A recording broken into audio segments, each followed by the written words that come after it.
find it extremely interesting that the UPC barcode, as designed in 1973, was coincidentally designed around the number 666. Universal Product Codes, or UPCs, are found on almost every store product today.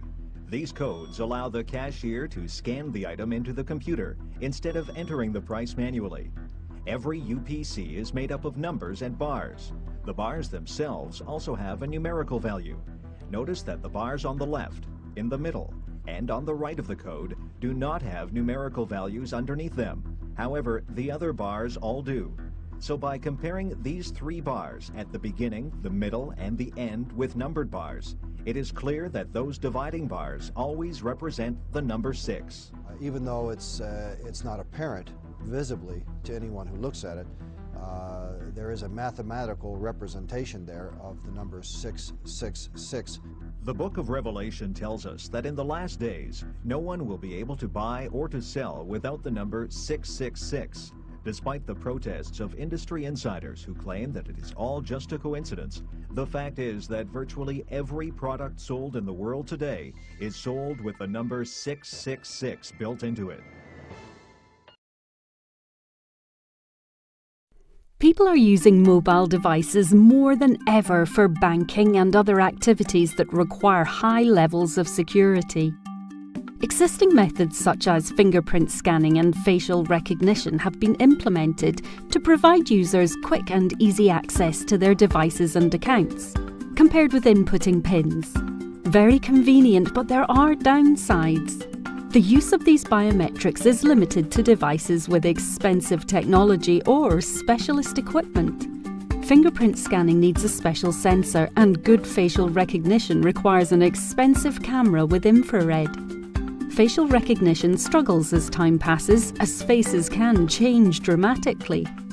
These methods are also subject to fraud, with facial recognition being fooled by twins or masks and fingerprints being stolen. Further, these biometrics are stored on the devices themselves, which means customers cannot easily enable access on a different device, which can be an issue if people lose their phone or want to use a different device. And if they register someone else on their phone, it is in effect giving them access to their bank. So while these methods offer great convenience, there are limits to their levels of security. Introducing Hitachi's Finger Vein Authentication, bringing better security to authentication, more secure than your fingerprints. It's ready to go using existing hardware. The technology works on any device with a camera. It is a software-only product, using the ambient visual light spectrum. This method enables data to be stored centrally by the bank or organisation, as opposed to on the device, allowing flexibility to log in via different devices, and allows the bank to be absolutely sure of each person's identity when they access their account.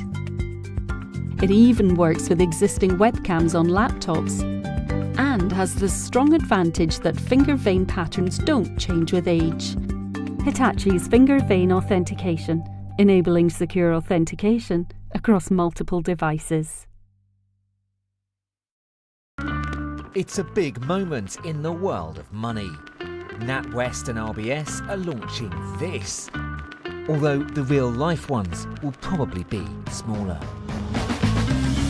And they should help wave goodbye to fraud. What we're learning from customers is they want experiences to be simple and easy. This means they don't have to remember their PIN. It means from a safety and security perspective, they don't need to worry about standing at a cash point and someone looking over their shoulder and seeing what their PIN is. And we think customers are really going to enjoy the experience.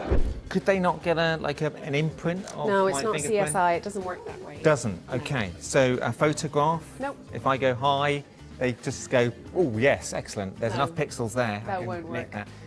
On a glass, you know, like police evidence kind of things, powder? No, that doesn't work. Doesn't work? No. Nothing? No, sorry, your television dreams are shattered. If something goes wrong and I find that somebody's got my money that shouldn't have my money, will you give it back to me? What you can always do is block your card with one phone call. Is that a yes or a no, Georgina? We review all customer experiences on a case-by-case basis. Right, it's arrived. I've got a sort of like a card reader and the card itself. And I'm going to need that little black box to kind of register my thumbprint on the fingerprint reader. I've been invited to take part in a 3-month trial. The small battery in the reader is enough to power the card. After seeing my thumb from 5 different angles, it's happy it's got my print.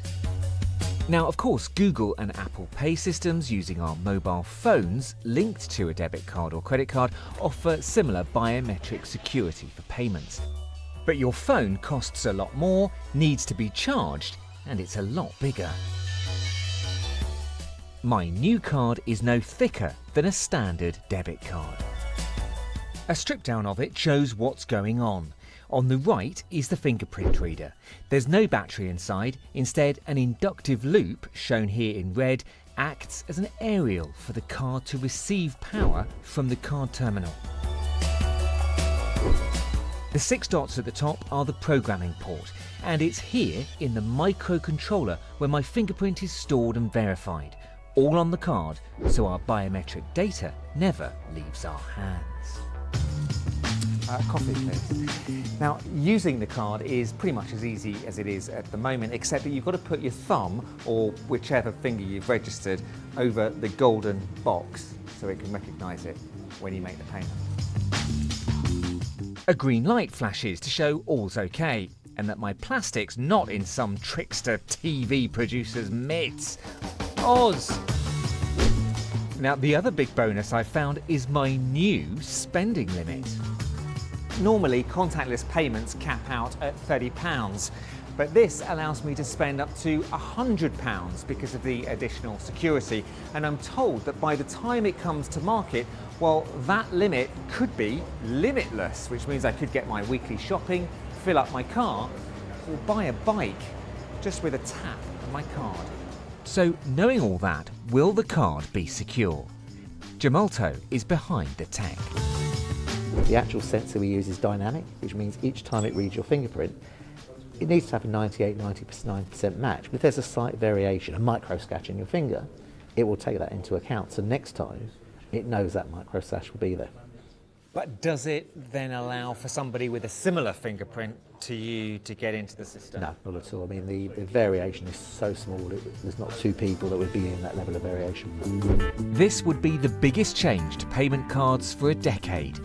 We're already using our fingerprints to unlock things like our smartphones, our laptops, and even paper notebooks. So it makes sense that they're actually coming out to payment cards soon. MasterCard has already begun trialing fingerprint sensor-enabled payment cards in South Africa and aims to roll this out to the rest of the world by the end of 2017. Obviously, that depends on whether your bank is going to support that. But hey, that's something that's a relatively short time frame. So here's how it works. Basically, it's a card with a chip and a fingerprint sensor on it. The sensor itself reads your fingerprint, and the chip transmits the identification result, whether yes, you are the person that can make this payment or no, to the bank, and therefore authorizes your transaction. You can add 2 fingerprints out of it, whichever you prefer as more convenient. But in addition to convenience, this also provides an added layer of security. You can still use PIN codes or signatures as an alternative if you want. Now, the setup process may be relatively troublesome. You have to go to an enrollment center or a bank to get your fingerprint translated into a template that is then stored on the card. But you can get the card almost as quickly as immediately after that process, or you may have to go home and wait for it. But there are a lot of conveniences that could make that worth the wait. In addition to convenience and time saved in the checkout line, this is a good alternative security-wise to PIN and signature, which, let's be real, can be easily hacked. So again, this is a novel and really fun way to use your payment cards in the future. And hopefully for you, this is something you look forward to receiving in the mail.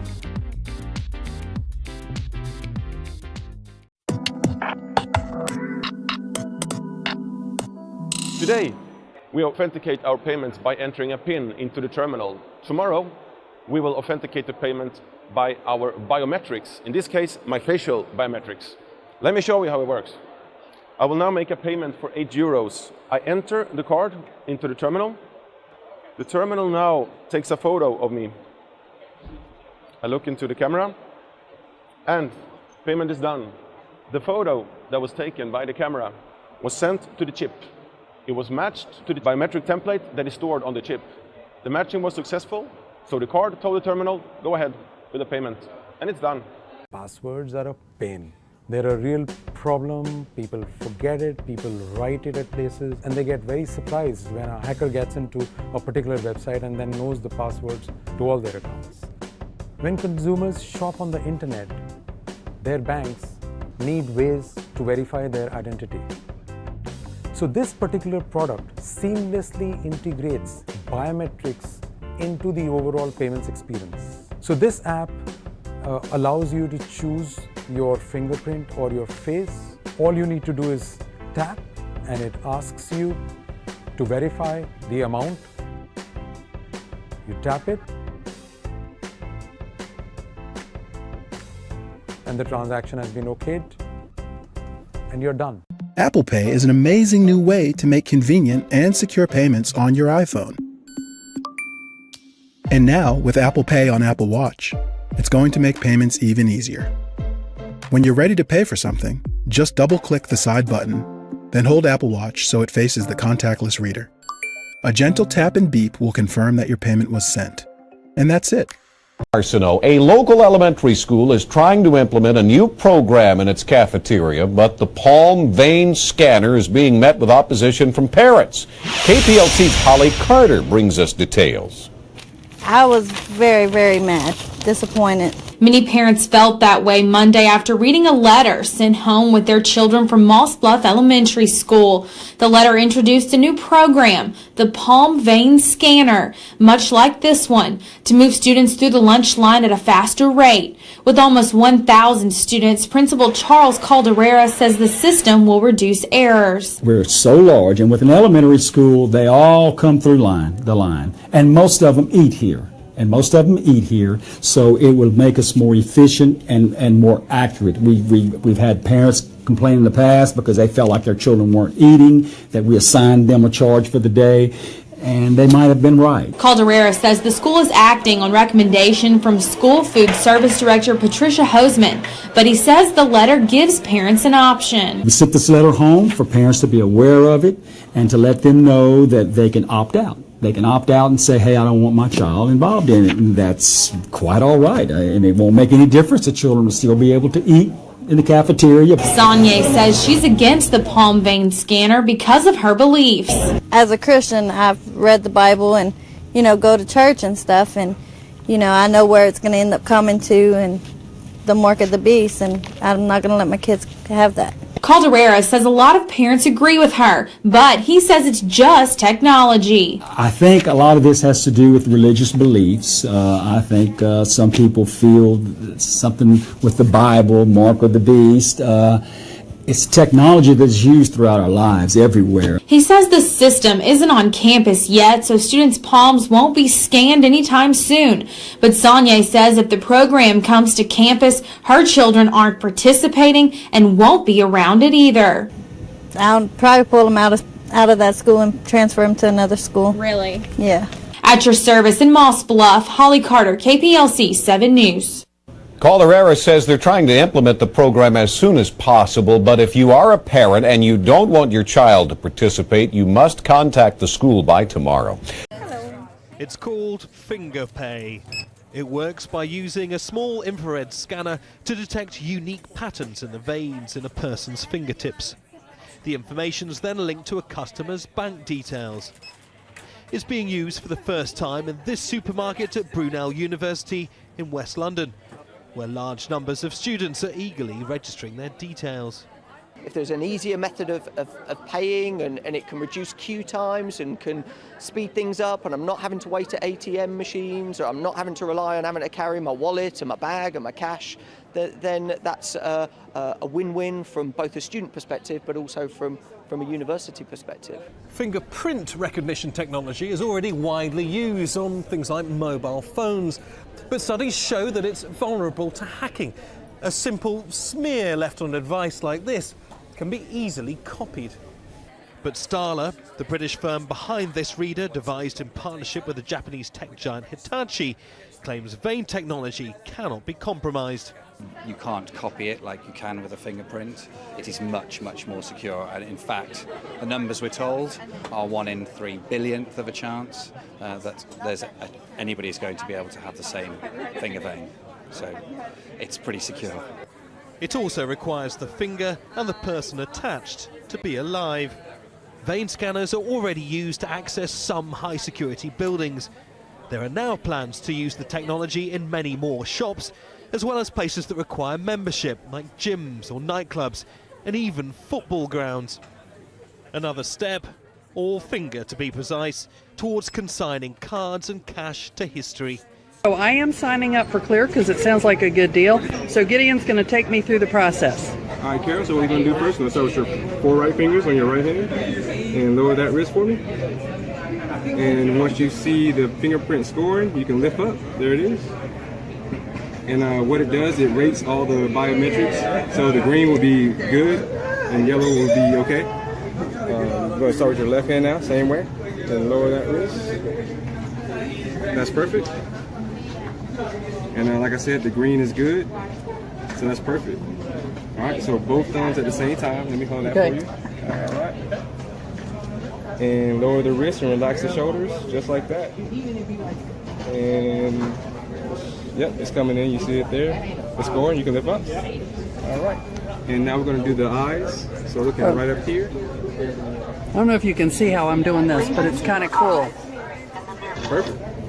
And look down. You can show the eyes. That's great. That just looks weird. Okay. And now we just get into documents like your photo ID, state ID, passport, or military ID. Okay. So make sure you bring one of those with you.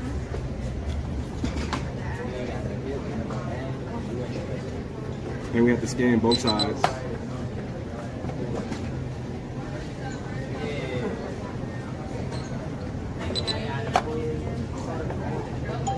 All right, and once you hit the ding, that's good.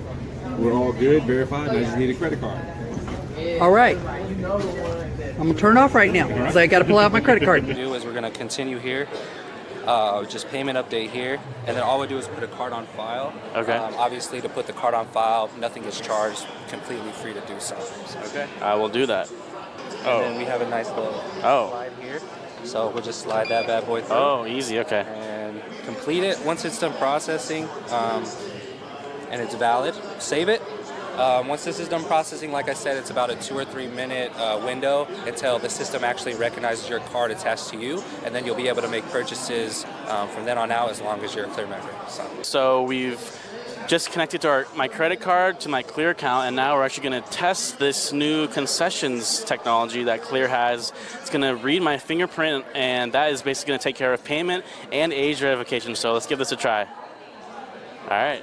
So this is our POS system. We'll go ahead and make that purchase right now, okay? Here we go. Basically what you're going to do is just let this gentleman know whatever you want, just like you regularly would. Fingers go down, takes that money off your card, processes, verifies your ID, everything. So. That sounds great, except for the money going off my card thing, but that's okay, that's okay. All right, I would like 1 Bud Light, please. 1 Bud Light, absolutely. Here, just put your fingers on the reader. Put my fingers on the reader. Just like that, and then you're going to drop your wrist down. It's going to process you. Once it's done processing you, it's going to verify you. It's going to verify the money on your card. Payment and age confirmed, and you're good to go. So that gentleman's going to get you your Bud Light, and you'll be on your way. There's my receipt. Payment and age confirmed. Members 21 or over. Thank you. Payment and age verification brought to you by Clear. And there is the ice cold Bud Light. There you go. Thank you very much. So there you go. I didn't have to take out my wallet, and it verified my age, and now I have a nice cold Bud Light right before the Seahawks game. Enjoy your game. Thanks. Go Hawks. And he caused all, both small and great, rich and poor, free and bond, to receive a mark in their right hand or in their foreheads, and that no man might buy or sell save he that had the mark or the name of the beast or the number of his name. Here is wisdom. Let him that hath understanding count the number of the beast, for it is the number of a man, and his number is 666.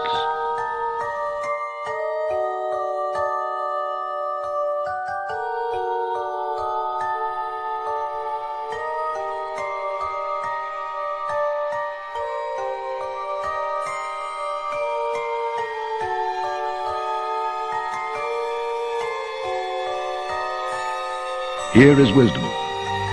Let him that hath understanding count the number of the beast, for it is the number of a man, and his number is 666.